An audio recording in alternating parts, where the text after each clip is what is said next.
Hello and welcome to Animated Education. Today we're going to talk about trigonometry.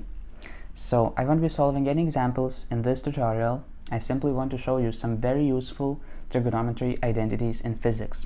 So let's begin with a right triangle. Let's say we have a right triangle. Let's call this side A, this leg B.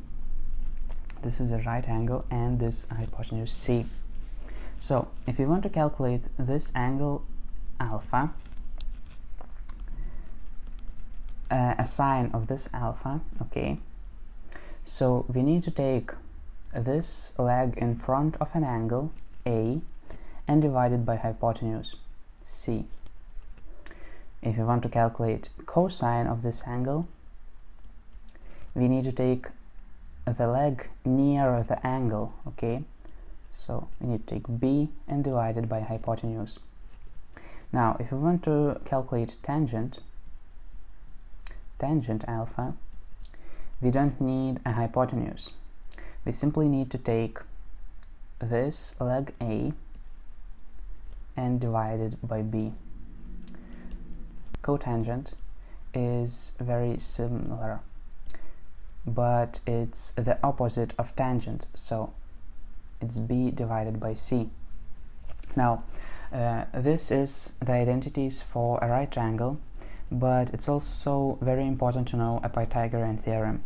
It's also very useful. So a Pythagorean theorem says that a square plus b square is equal to c square. So yeah, that's about it for the right triangle. Now, what if our triangle isn't right? What if we have any triangle? Okay, let's say this is our triangle. This side is A, this is B, and this is C. Let's call this angle alpha, this angle beta, and this angle gamma. Okay, I'm doing a bad job here. Let's see. You can't mark these angles in the same sign because that's not right. They are different. Let's say we have angle alpha and we have two sides of this triangle. Let's say these are A and B, and we want to get this angle beta. So what do we need to do? So what we need to do is use Sinus theorem.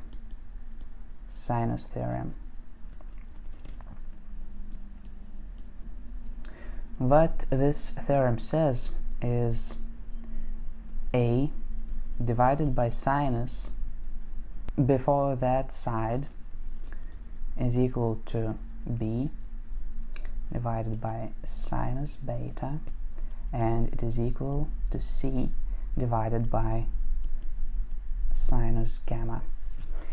So we could easily calculate our sinus beta from here. Also, it's actually not a full sinus theorem. It actually is also equal to 2r. There r is the radius of circumscribed circle of this triangle. So this is the sinus theorem, and it is very useful when working with a bit more advanced physics problems. Similarly to sinus theorem, there is cosine theorem.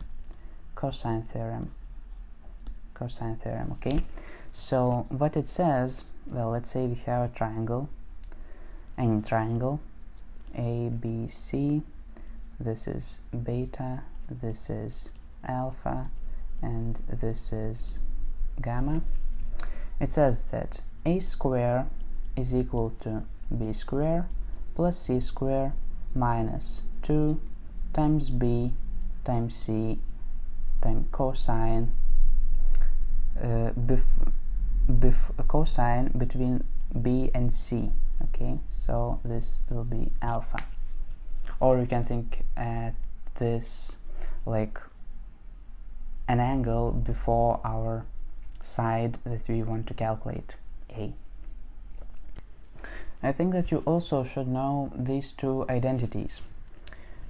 it's also useful sometimes. So sinus alpha square plus cosine alpha square is equal to 1.